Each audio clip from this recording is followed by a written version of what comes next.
Today I'm sharing something that I've wanted to do for a while now. Create a gem to help me practice my Spanish.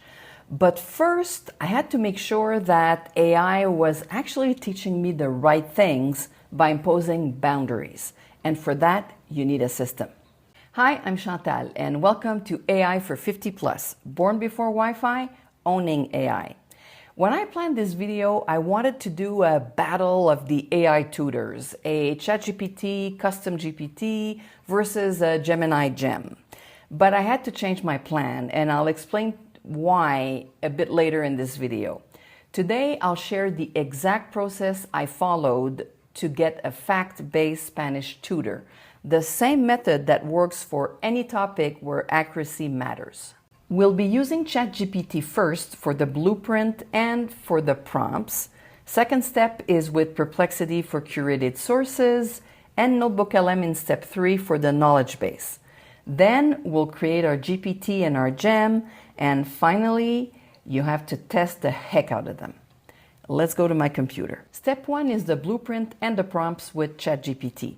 I started with ChatGPT not as a tutor, of course, but as the architect because I wanted structure.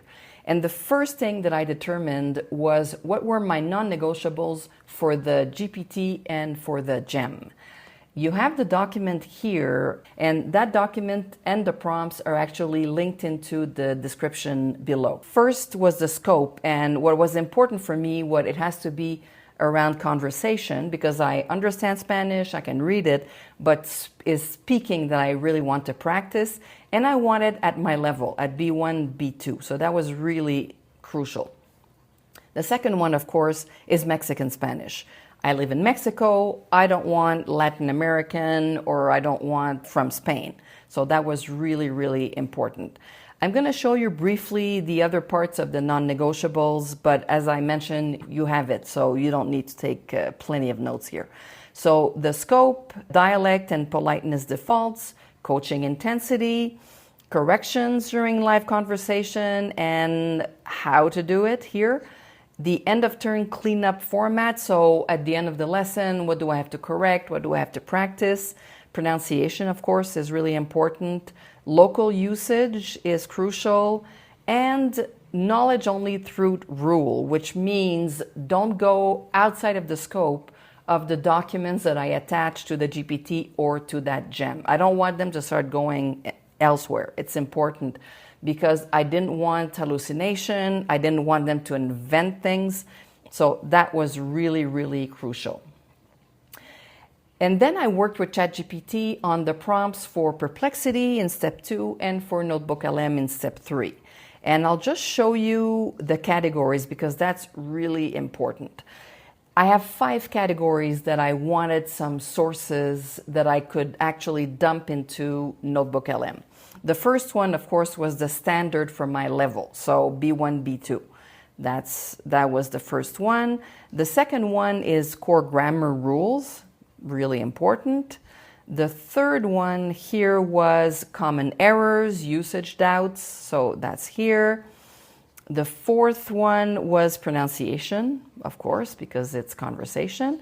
And the last one was Mexican Spanish national usage, so different rules that apply only in Mexico.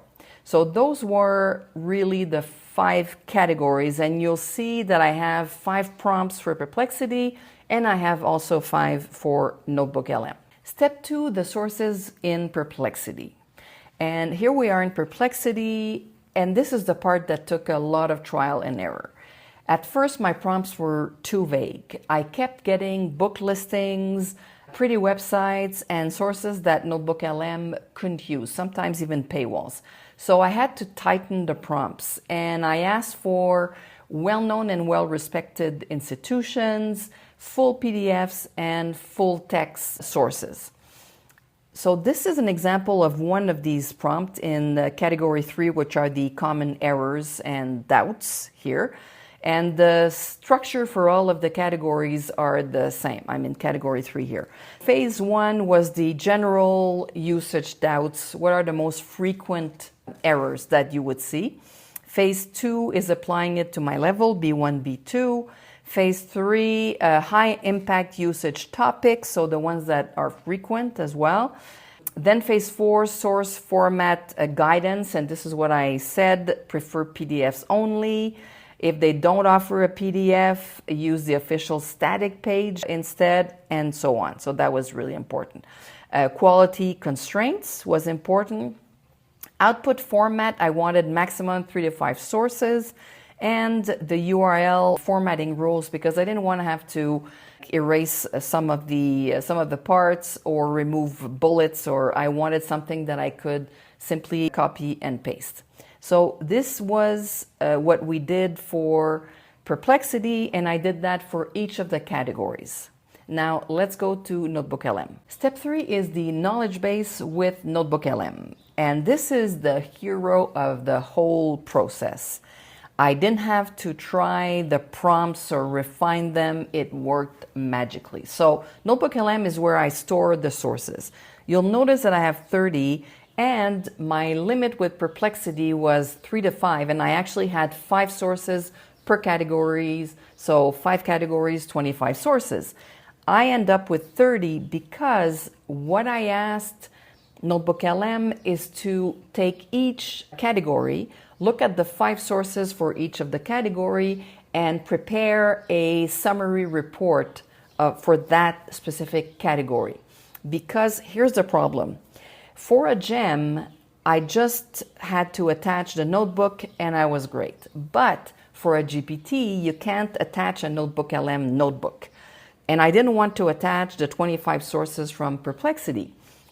So I had to figure out a way of having a summary document that looked at the sources for a category, but that they would not hallucinate. So the best way to do this is with NotebookLM. So I'll give you an example of a prompt here, and it's the same for the 5. The content is a bit different, but it's basically the same structure. I give the scope here. It's spoken Spanish, the level, and do not introduce rules or examples not supported by the sources. That's ChatGPT being a bit anal here, honestly, because when you're in the chat with NotebookLM, by default, it never goes elsewhere. It actually looks only at the sources, but hey, it's fine. And then structure the response in clear sections. I had 3. And here are the 3, and then the rules, and end with what are the knowledge gaps for category 2. And it gave me a very nice report here. So I have the first section, second section here, and it gave me the third, should be coming right now. Here's the third, knowledge gaps, and I dealt with that because in some cases I already had it for category 4 or 1, so it was fine. Then I saved to note, it appeared here, and then I clicked here to actually convert to source, and it appeared here. And that became the document for that category that I attached to my GPT, and that's why I have 30 sources and not only the 25 from Perplexity. That worked magically. It was actually really, really good. Now we go to step 4, and I'll bring you to look at the GPT and the Gem. Step 4, the GPT and why the Gem is parked. The first thing that I want to show you is the GPT. So I'm in ChatGPT here, and your GPTs live above your chats and your projects. I am in Conversa Coach MX, and let me show you behind the scenes here. I used the configure one. I chose this name. Then the description is here. You see it on the side. And those are my instructions. And they're basically a lot of the non-negotiables that I showed you at the beginning. So you have the goal, the dialect, the coaching style, correction. It's not as detailed as the non-negotiables, but it's almost all there. End of turn cleanup, pronunciation, vocabulary, knowledge base is really important, and the gap tracking. So at the end of the session, if there are things that my tutor cannot answer because they don't have it in the knowledge base, then they flag it. So that's it. I've put a few conversation starters. I have 2 issues basically. preterito and pasado for the past tense that I want to practice, and subjunctive that it's not clear, there's so many rules, and then let's have a free flow conversation. It's very simple. And here, the knowledge base, I've attached the non-negotiables document that I've showed you at the beginning, and then the Bible, the CFER companion volume for my level, and finally the 5 summary reports that NotebookLM had prepared are here. And that's it. The GPT is set up. Let me show you the gem. So I'm in Gemini, and your gems are above your chats. I'm in Conversa Coach as well, and I'll show you also the back end of this. So the same title, the same description, the same instructions, but where it's very different is with the knowledge. You have my non-negotiables documents here, but you also have the notebook itself. So I didn't need to put all of the summary reports.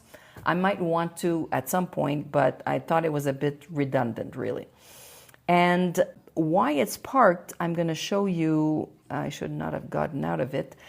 If you look here, you can write, of course, like a chat, and you can dictate, but there's no voice mode. So if you dictate, you're speaking, it's fine, but it then transcribes it and it replies to you in writing.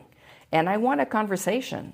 If you look at ChatGPT here, you have the dictate, but you also have voice, so they will talk back to you.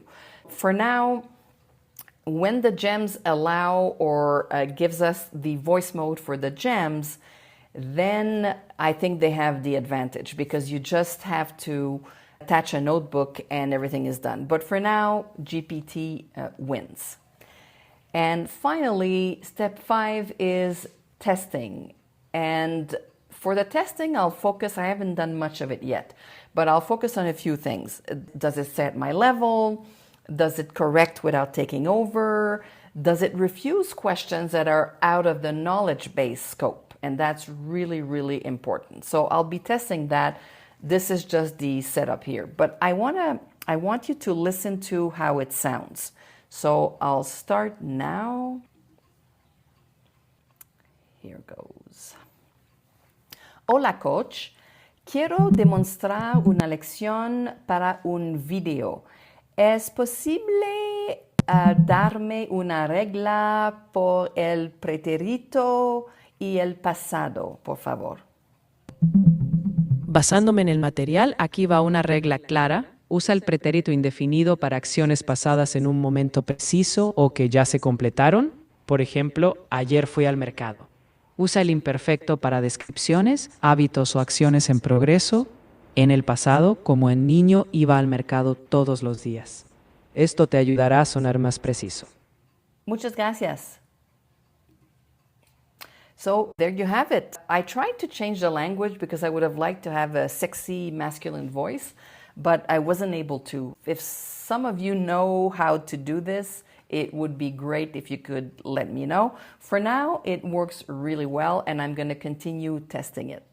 This method isn't just for learning Spanish. You can apply it to health and longevity, one of my favorite topics, finance, travel rules, any topic where confident mistakes by AI can be risky.